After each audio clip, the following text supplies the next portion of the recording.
Hey guys, what's going on? Combat Craig coming at you with the Office of Inspector General report, published today on March 9th, 2022.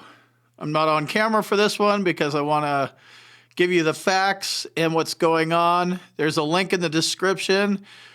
Make sure you understand this and how it's going to affect you and your claim and the disability benefits questionnaire that you're going to be turning in, because the title says it all. And let me translate in VA language for you. Public Disability Benefits Questionnaires Reinstated, but controls could be strengthened. What that says is they're reinstated, they will be strengthened. So replace could with will. Here's the report number and March 9th, 2022. Scroll down to the executive summary. If you don't know what DBQs are, I go in depth in my boot camp at combatcraig.com. But we're just going to kind of go over a rough overview. But go get in my boot camp. Get my boot camp anyway. So in October 2010, that's when the VBA started implementing the use of DBQs to help speed up the processing of veterans' claims. Then April 2nd, 2020, the VBA removed the questionnaires from its website. Like just gone, poof. They just removed them. And they said removing the questionnaires helped VBA safeguard against inherent risk of fraud. So inherent risk of fraud is not defined. How many veterans are there? 20 million? So is this 10 veterans? 10 million veterans? We don't know what inherent risk of fraud is, even though this is the investigating body, the VA OIG, Office of Inspector General.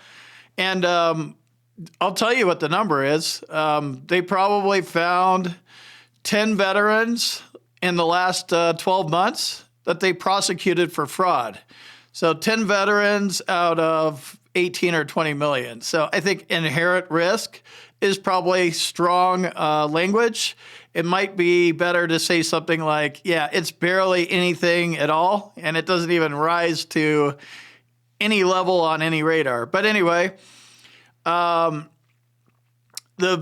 Congress passed the Isaacson and Rowe Veterans Healthcare and Benefits Improvement Act of 2020. It was enacted on January 5th, 2021, and it basically told the VA, hey, put the fucking DBQs back on the website. Get them back up there. And we're going to see, I outlined fraud here. They talk about all this fraud. But they report the fraud and they investigate the fraud, but they don't use it. And they also don't mention the fraud that's going on from VA employees.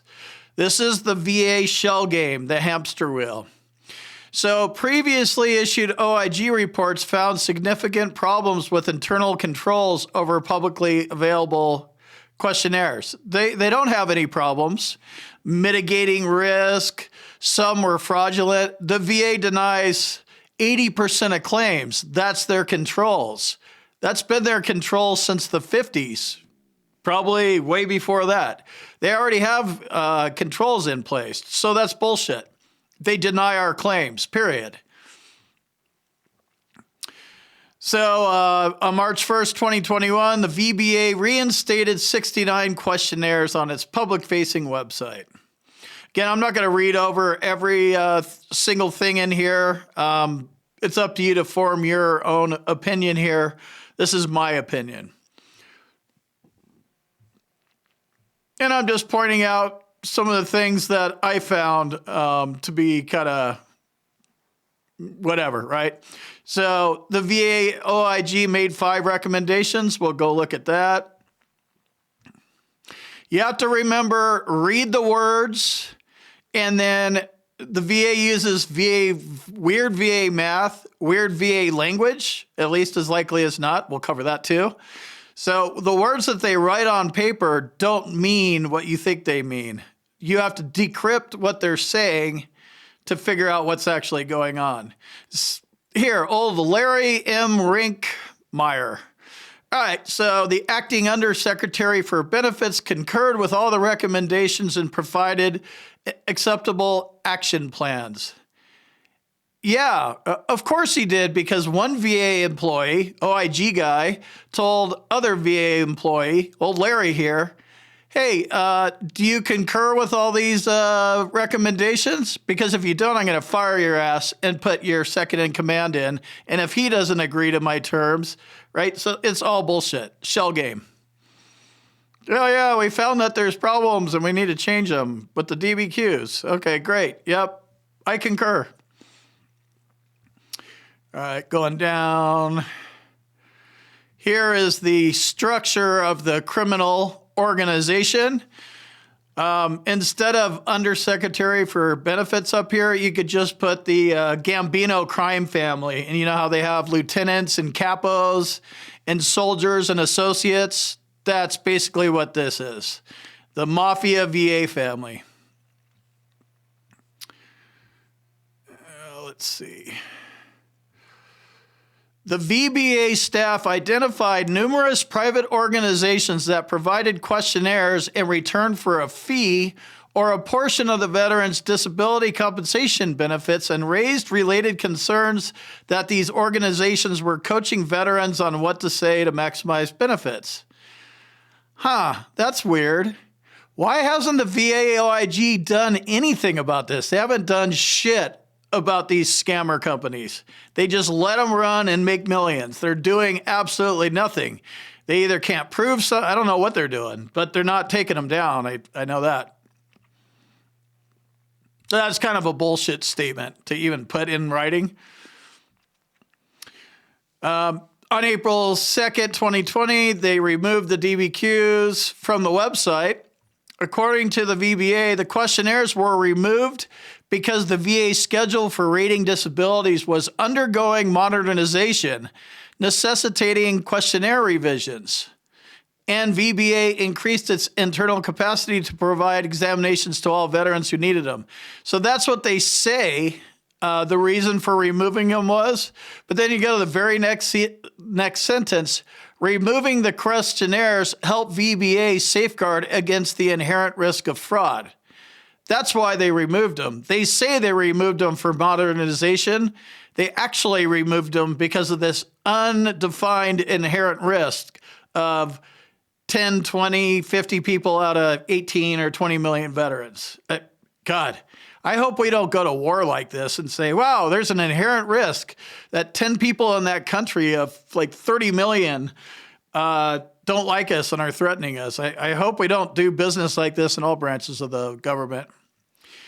On January 14th, 2021, VBA's Medical Disability Examination Office staff provided VA's former undersecretary benefits two approaches for implementing the law. So when this law that said put the fucking DBQs back on the website, they had two options. The first one was to just put them on the website, like put them back up. And then the second option was to actually fix the program. Establish a public questionnaire program with binding and enforceable requirements for protecting veterans. I don't know what that would have looked like, but since it cost $43 million, they decided to not go it the right way, and the former undersecretary opted for the first approach because they take the cheap way out of everything. They take the cheap way out at looking medical evidence and denying claims. And if watch my other videos, rant continued. All right, results and recommendations. I'm not scrolling past these because they're not important. I'm scrolling past them because I highlighted things that I thought were important. So one of these things that they identified was the VBA did not strengthen controls for processing publicly available questionnaires. So there's definitely some problems on here. And let's look at these. The physician's certification and signature block on the questionnaires did not align with procedures. The publicly available questionnaires were missing the non-VA medical provider's credentials or medical license number as required to authenticate. How fucking hard would it be to fix this? Like, hey, VA, and I'll throw this out there to Secretary McDonough. This happened, 25 times? Combat Craig, will help you. I will call up the 25 medical providers and say, hey, man, can you give me your license number? Yeah, you didn't put it on the DBQ. Like, shouldn't this fall under the duty to assist? No, of course not, because the duty to assist is a myth. Scrolling on down. And they found some errors, but it's like, fraud. But they can't produce any cases of fraud. It's the inherent risk of fraud. But there's some signatures lacking and some questionable DBQs and, whatever. I'm sure all that shit's accurate. Just funny what they write and what they put out and what agenda and narrative they're pushing. They have a little tabulation here. 46 errors out of however many they looked at. 114 DBQs, and 46 of them had errors. All right. They didn't align. And this whole thing about disability benefits questionnaires didn't align with procedures. The procedure is, we love our military, but we hate our veterans. We're not going to pay for them, and we want them to die. That is the procedure. So if you introduce a private doctor who's actually not biased, that doesn't align with procedures, right? Because they don't want to pay.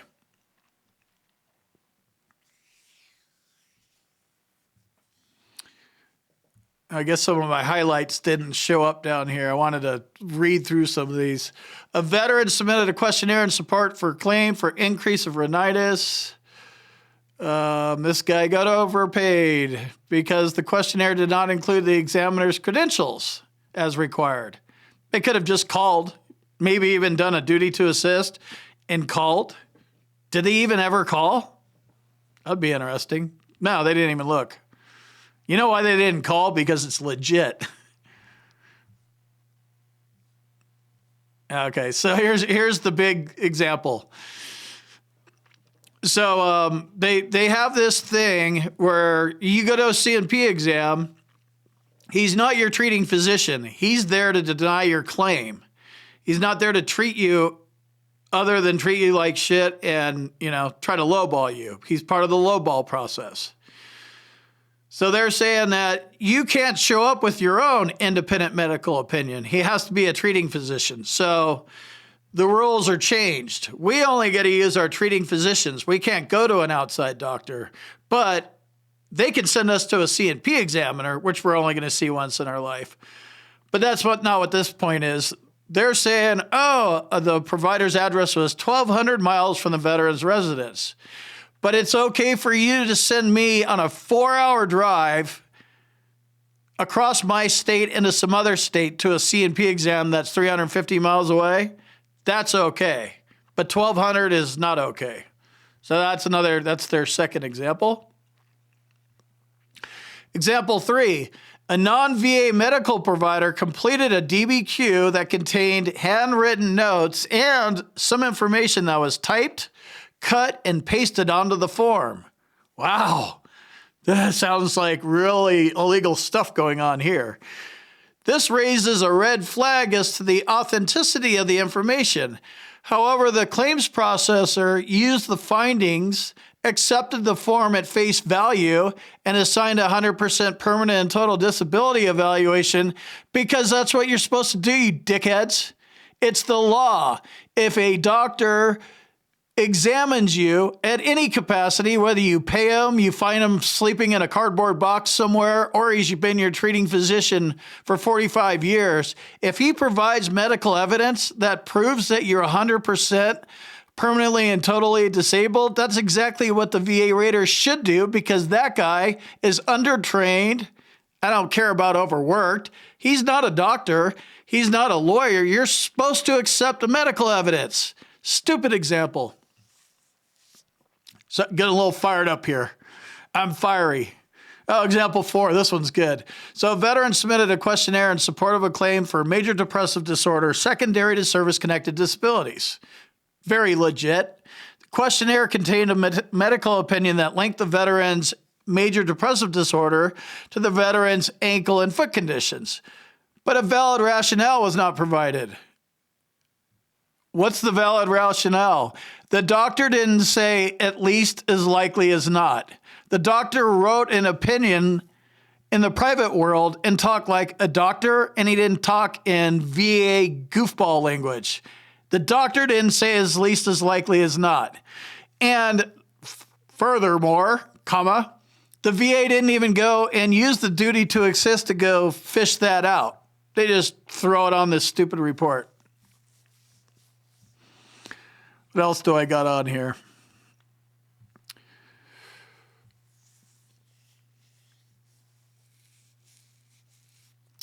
Here's the change that I want you to be aware of. This is the VA management comments. Again, one VA employee telling another VA employee what to do and telling like 10,000 more VA employees, like one big hamster wheel clusterfuck fraud thing. Talk about fraud. The VA is fraud. So number 2 here is the VBA will review and revise procedural guidance as it pertains to the acceptance of evidence at face value and the authenticity of DBQs completed by non-VA providers. This means they're going to push back 10 times harder on all DBQs. While they're doing this report now, 2 weeks ago, they're going to fucking take away tinnitus. They're going to knock sleep apnea down to 0 or 10. And it remains to be determined what they're doing with mental health with all these, I can't remember the terminology they're using, but I'm sure that's not going to be good for veterans either. So this is an OIG report telling you, telling us, telling me that they are no longer going to accept things at face value, which they haven't been doing anyway, and they're going to actually start challenging them even harder. That's the part I want you to be aware of. Again, I am super biased because I'm onto the VA's bullshit game and all their bullshit tactics. But, you know, I'm doing what I do me. I have 18 more years until I'm protected, unless fraud's found, which there is none, because these fucking idiots can't even find fraud anywhere because it doesn't exist, the inherent risk of fraud. So I have 18 more years. I have my own claim. You have to figure out what works for your own claim, right? So check out this link, make your own informed decision, and work in all these changes the VA is making to the laws and to the DBQs. And you need to factor that into your strategy, because if you're going to go get a private doctor and pay him to do a DBQ, now you know they're going to be pushing back harder than they were a week ago or a month ago. You have to factor that into your equation. So with that, I'll see you in the next video.